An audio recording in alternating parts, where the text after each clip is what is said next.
Hello everyone, this side Mohit Hussain here. Welcome to our YouTube channel. बहुत सारे बच्चे जो है इंटरनेट पे कंफ्यूज हुए पड़े हैं, क्लास 10th वाले भी और 12th वाले भी, कब हमारी डेट शीट जो है वो रिलीज होगी।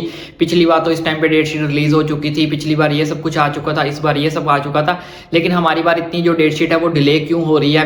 पहले बोला जा रहा था कि 15 नवंबर को डेट शीट आएगी, फिर 20 को बोला गया, फिर 27 नवंबर को बोला गया, लेकिन दिसंबर का फर्स्ट वीक आ चुका है, लेकिन अभी तक डेट शीट कब रिलीज होगी इसके बारे में कोई इन्फॉर्मेशन नहीं है।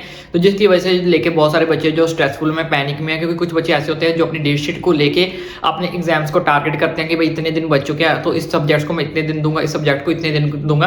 तो वो ज़्यादा बच्चे जो बहुत ज़्यादा स्ट्रेस में है, पैनिक में है। लेकिन आपको किसी तरह का स्ट्रेस और पैनिक लेने की जरूरत नहीं है, क्योंकि आज के वीडियो के अंदर मैं बात करने वाला हूँ आपकी सीबीएसई 2024 की डेट शीट को लेकर, कि यहाँ पे मैं कुछ बातें कर रहा हूँ आपको कुछ फैक्ट को लेकर, जिससे आपको इजीली कंफर्मेशन मिल जाएगी कि आपकी डेट शीट जो कब रिलीज होगी और कैसे रिलीज होगी, कितना आपको टाइम मिलेगा अपने एग्जाम्स के अंदर।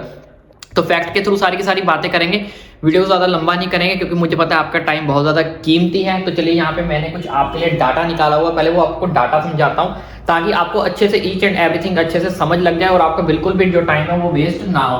तो लास्ट टाइम की कुछ पहले बात कर लेते हैं। देखो बच्चों, लास्ट टाइम पे जो हमारी डेट शीट रिलीज हुई थी, यानी कि जो आपके पिछले वाला बैच था, उसकी डेट शीट रिलीज हुई थी 29 दिसंबर 2022 को। ठीक है, यानी कि हम कह सकते हैं दिसंबर के लास्ट वीक में। तो इट इज नॉट कंपल्सरी कि इस बार भी ऐसा ही होगा। इसके कुछ रीजंस हैं, वो रीजन मैं आपको बताऊंगा सबसे पहले। तो लास्ट टाइम पहले आप ये देखो कि लास्ट टाइम के आपके जो एग्जाम स्टार्ट हुए थे वो कब स्टार्ट हुए थे। 10th के जो एग्जाम स्टार्ट हुए थे वो लास्ट टाइम 15 फेब को आपका एग्जाम फर्स्ट एग्जाम स्टार्ट किया गया था। उसी के बाद 12th का भी 15 फेब को ही आपका फर्स्ट एग्जाम स्टार्ट किया गया था 2023 के अंदर। 21 मार्च तक 10th के एग्जाम चले थे और 12th के एग्जाम चले थे 5 अप्रैल तक। यानी कि सीधा सीधा ये देखो इधर कि जो क्लास 10th के एग्जाम थे वो यानी कि 36 दिन चले थे, 36 डेज, और 12th के एग्जाम चले थे 50 डेज। अब बहुत सारे बच्चे कैलकुलेशन करने लग जाएंगे, सर 36 डेज मिले थे, अगर हमारे पास 6 सब्जेक्ट भी हैं तो यानी कि हर सब्जेक्ट में हमें 5-6 दिन आराम से मिल जाएंगे। ना बेटा ना, ऐसा नहीं होता है। इसकी बहुत बड़ा रीजन है, वो भी मैं आपको बताऊंगा। और 12th वालों के लिए एग्जाम देखो बहुत लंबे चले थे, 50 डेज। कहने को बहुत सारे बच्चे बोलेंगे यार ठीक है 50 डेज खुले डुले आराम से एग्जाम हो जाते हैं, लेकिन पहले 3-4 एग्जाम देने के बाद ना इंसान बोर होने लगता है, गर्मी से आ जाती है तो बहुत अजीब सा लगता है। तो इतने लंबे एग्जाम चलते हैं 12th के, मिनिमम 50 डेज पिछली बार चले थे और ऑलमोस्ट इतने ही चलते हैं 45 डेज 50 डेज। लेकिन इस बार कुछ नया चेंज आएगा, वो क्या चेंज आएगा वो मैं आपको बता देता हूँ। तो इसका इंपैक्ट क्या पड़ेगा, क्योंकि हमें पता है कि नेक्स्ट ईयर यानी कि 2024 के अंदर हमारे पास यहाँ पे इलेक्शंस हैं। इलेक्शन का इंपैक्ट पड़ेगा या नहीं पड़ेगा, क्योंकि इस बार आपको पता है सीबीएसई काफी जल्दबाजी में चल रहा है। जल्दबाजी में क्यों चल रहा है, जैसे कि आपको पता है सीबीएसई ने पहले ही आपके सारे के सारे सैंपल पेपर रिलीज कर दिया है, अटेंडेंस बता दिया भाई 75% आपकी कंपल्सरी है। सारे के सारे नोटिस, जितने भी नोटिस आ रहे हैं वो टाइम से पहले ही आ रहे हैं। सीबीएसई पहले ही अपनी ऑफिशियल वेबसाइट के ऊपर रिलीज कर रहा है, जबकि ये जो नोटिस है बिल्कुल लास्ट में आते थे, सितंबर में आते थे, अक्टूबर में आते थे। लेकिन इन्होंने मार्च अप्रैल से ही अपने जो नोटिस है उसको देना शुरू कर दिया ताकि बच्चों को कोई तकलीफ ना आए और बच्चे बाद में ये क्लेम ना कर सके कि हमें तो इस चीज के बारे में लेट बताया था, हमें तो इस चीज के बारे में इन्फॉर्मेशन नहीं मिली थी, हमें जो टाइम कम मिला था। क्योंकि बहुत सारा हर साल ऐसा कुछ ना कुछ हो जाता है कि जिसकी वजह से सीबीएसई के ऊपर क्लेम चला जाता है कि हमें टाइम कम मिला था, आपने बहुत ज्यादा देरी से बताया। तो इस बार सीबीएसई किसी भी टाइप का रिस्क नहीं लेना चाहती और सबसे मेन रीजन इसका यही है कि इस साल जो हमारे पास होने वाले वो होने वाले इलेक्शंस आपके मार्च या अप्रैल में होने के चांसेस है कि मार्च या अप्रैल में आपके इलेक्शंस होंगे। तो उससे पहले पहले आपके एग्जाम्स जो वो फिनिश होने के मैक्सिमम चांसेस हैं। अब फर्स्ट पेपर की बात करें तो फर्स्ट पेपर आपका कौन सा हो सकता है, मोस्ट प्रोबेबली चांसेस है कि आपका जो फर्स्ट पेपर है वो इंग्लिश का ही होता है, चाहे आप क्लास 10th के स्टूडेंट हो चाहे आप क्लास 12th के स्टूडेंट हो। मैक्सिमम चांसेस है कि आपका जो पेपर है फर्स्ट वो इंग्लिश का ही होगा। उसके बाद एक चीज का और ध्यान रखें, जो बच्चे क्लास 10th के हैं वो हिंदी और एसएसटी के पेपर की तैयारी जरूर करके रखें, क्योंकि पिछले जितनी भी डेट शीट आई है पिछले कुछ सालों की, जहां तक मैंने ऑब्जर्व किया है, और हिंदी और एसएसटी एक ऐसे पेपर हैं जिसमें गैप बहुत बहुत ज्यादा कम होता है। कई बार तो 1 दिन का ही गैप था, पिछली बार तो सिर्फ 1 दिन का गैप था हिंदी और एसएसटी के बीच में। तो इस चीज का आपको खास करके ध्यान रखना है। आपने जितने बच्चे क्लास 10th वाले हैं वो हिंदी और एसएसटी के पेपर की तैयारी अभी से अच्छे से कर लें, क्योंकि हिंदी और एसएसटी के पेपर में गैप बहुत ज्यादा कम देखने को मिलता है। उसके बाद क्लास 12th वाले जो बच्चे हैं उनको फिजिक्स या केमिस्ट्री में से एक पेपर के अंदर गैप कम देखने को मिलेगा।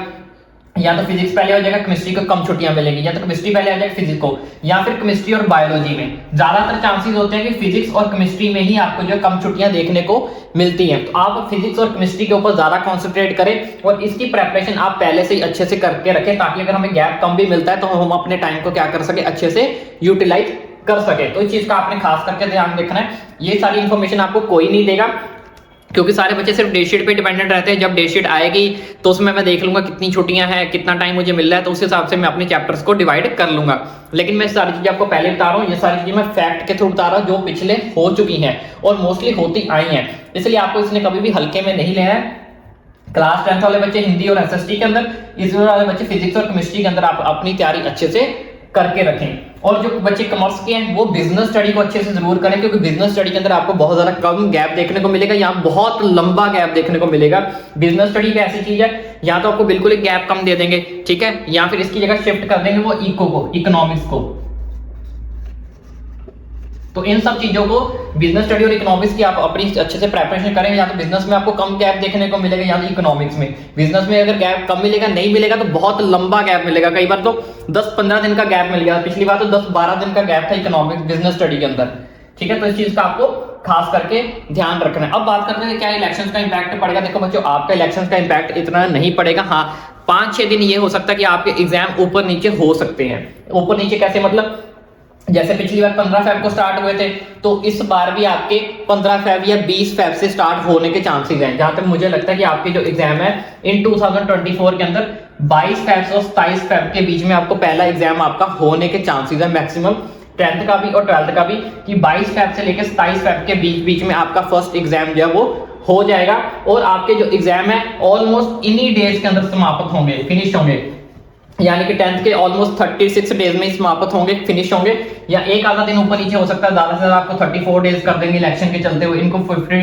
डेज है तो आपको 48 डेज में कर देंगे। लेकिन ज्यादा इंपैक्ट आपको देखने को इसका फर्क जो है नहीं पड़ेगा इलेक्शन के ऊपर। आप अच्छे से अपनी प्रेपरेशन कर सकते हो, ठीक है। जैसे कि मैंने आपको बता दिया कि इन सब चीजों को देखते हुए अपने अपने प्रेपरेशन की तैयारी नहीं करनी है। 48 डेज है तो मुझे बहुत अच्छे अच्छे एग्जाम मिल जाएंगे। यहाँ पे मैंने आपको बता दिया, इसमें पिछली बार एक छुट्टी मेरी थी सिर्फ, और इसमें भी आपको बिजनेस स्टडी के अंदर मिलने को बहुत कम मिल सकती है, मिलने को बहुत ज्यादा मिल सकती है। सेम फिजिक्स और केमिस्ट्री में भी ऐसा होता है, सिर्फ 2 से 3 छुट्टियां कई बार मिलती हैं। और 2 से 3 छुट्टियों के अंदर आप देख लो, आपको पार्ट 1 भी करना होता है और पार्ट 2 भी, यानी कि वॉल्यूम 1 और वॉल्यूम 2 दोनों ही कंप्लीट करने पड़ते हैं अपने फाइनल बोर्ड एग्जाम के लिए। जो तो बच्चे नीट एस्पिरेंट है या जेई एस्पिरेंट है, उन्हें तो पता होगा कि फिजिक्स और केमिस्ट्री की कितनी वैल्यू है। रही बात अब डे शीट रिलीज होने की, देखो बच्चों, डे शीट जब रिलीज होनी है वो उसने हो ही जाना है, उसको ना हम रोक सकते हैं ना हम उसको चेंज कर सकते हैं। इसलिए बेटर है कि आप इधर उधर बार बार भटकने की जगह अपने स्टडी के ऊपर कंसंट्रेट करो। हमारे पास जो टाइम है वो भी लिमिटेड टाइम रह चुका है, आप अच्छे से जानते हो। हमारे पास जनवरी और फरवरी का महीना ही बचा है। फरवरी में ऑलमोस्ट आपके एग्जाम स्टार्ट हो जाएंगे, तो मतलब दिसंबर का महीना आपका हो चुका है स्टार्ट, और जनवरी का महीना बचा है, तो फरवरी के मिड से आप समझ लो कि आपके एग्जाम स्टार्ट हो जाएंगे। तो ऑलमोस्ट हम मिला के बात करें तो ज्यादा से ज्यादा हमारे पास सिर्फ 2 महीने का टाइम ही बचा है। और इन 2 मंथ्स के अंदर देख लो आपकी पूरी तकदीर लिखी जाएगी और एक ऐसा सर्टिफिकेट बनेगा जिसको आप जिंदगी भर में चेंज नहीं कर सकते, जिंदगी भर तक आपका सर्टिफिकेट वही चलेगा। इस वीडियो को बनाने का यही मोटिव था कि एक तो मैं आपको अच्छे से फैक्ट समझा सकूं, ताकि आप चीजें बार बार मत देखो कि कब डेट शीट आएगी कब डेट शीट आएगी। जितना आप इन सब चीजों को देखने के लिए अपना टाइम वेस्ट करो, वही अपना जो टाइम है अपनी स्टडी के ऊपर लगाओ, उस चीज के ऊपर कॉन्सेंट्रेट करो जिस चीज का आपको बेनिफिट मिलेगा। जिस दिन डेट शीट आएगी सब कुछ आपको बता देंगे, यूट्यूब वाले आपको इन्फॉर्मेशन दे देंगे, स्कूल से भी आपको इन्फॉर्मेशन मिल जाएगी, हर जगह से आपको इन्फॉर्मेशन जो है वो मिल जाएगी। इसलिए बार बार इन सब चीजों के ऊपर ना भटको। जस्ट इतना ही मेरा एक मैसेज था, इतनी ही एक रिक्वेस्ट थी कि अपनी स्टडी के ऊपर जितना ज्यादा फोकस कर सकते हो उतना ज्यादा उसके ऊपर फोकस करो।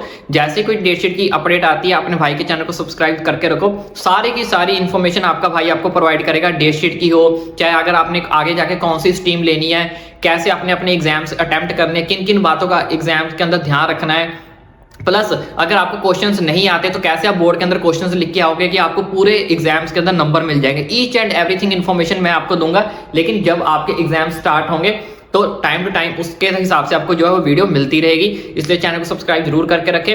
स्ट्रीम कौन सी लेनी है, जो क्लास 10th और 12th के बाद बच्चे हैं, 12th वाले हैं, आगे जाके आपको कौन सा कॉलेज लेना है, कैसे काउंसलिंग करनी है, each and every update, JEE aspirant, NEET aspirant, CBSE update, each and every update आपका भाई आपको फ्री ऑफ कॉस्ट प्रोवाइड करेगा और अच्छे से प्रोवाइड करेगा। लेकिन फिलहाल के लिए आप अपनी स्टडी के ऊपर अच्छे से फोकस करो, चैनल को सब्सक्राइब करना ना भूलें।